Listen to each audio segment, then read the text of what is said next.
Hello, I'm Sammy. So we're just going to have a quick look at sensory regulation and some of the fundamentals that I just want to share with you in that regard. So an overview.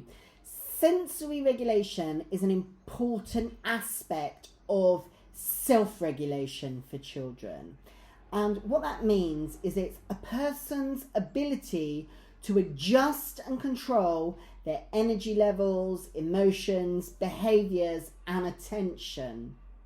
So as early years practitioners, working in early years settings with children from 0 to 4, we can support sensory regulation of children by understanding some of the fundamental issues. And I'm going to work through those with you now on the following 6 slides. Let's go. So sensory regulation, what is it?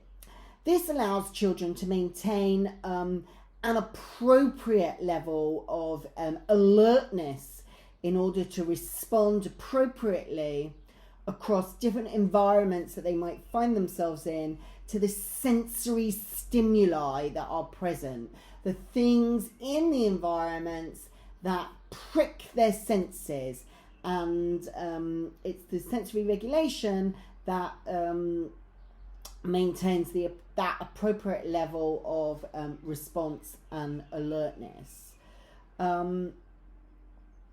Sensory regulation strategies are tools that we can use as early years practitioners and help children to use to help them calm down, for example, when they need to.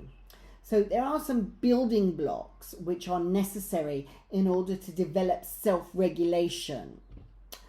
These are behaviour, sensory processing, and trialing management strategies, sensory management strategies.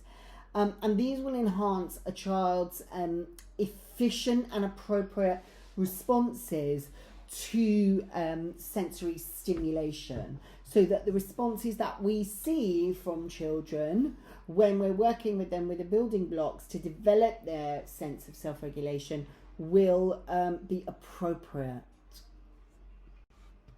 Okay, so trialing management strategies. You have to remember that not all management strategies work with all children.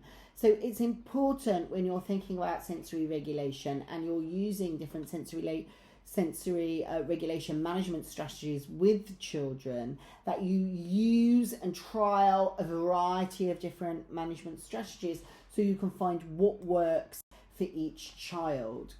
Now, as with many things, psychopathology, etc., in early years, early identification of issues and making early intervention is critical to support children. Early identification of delays in sensory regulation should lead to intervention, and this will mean that we can support children's brain stimulation, and we can make those interventions at a time where children's brain is most receptive and malleable. So it's important that we don't wait, that if we identify issues with sensory regulation, we identify that early and we make interventions early. Okay, now following on from what I just said, it's important to have an individualized approach for children. Sensory strategies that you develop to support children with their sensory regulation can be a useful addition to a toolbox, let's say, where you have a toolbox of different things that you do to support children, but it's not a magic answer, it's not a magic wand. So it could be a useful addition to your toolbox when supporting children with regulation. However, we need to remember that it's not a one-size-fits-all approach. Drawing on other professionals such as occupational therapists can provide further support, and they will be able to advise on strategies that could be most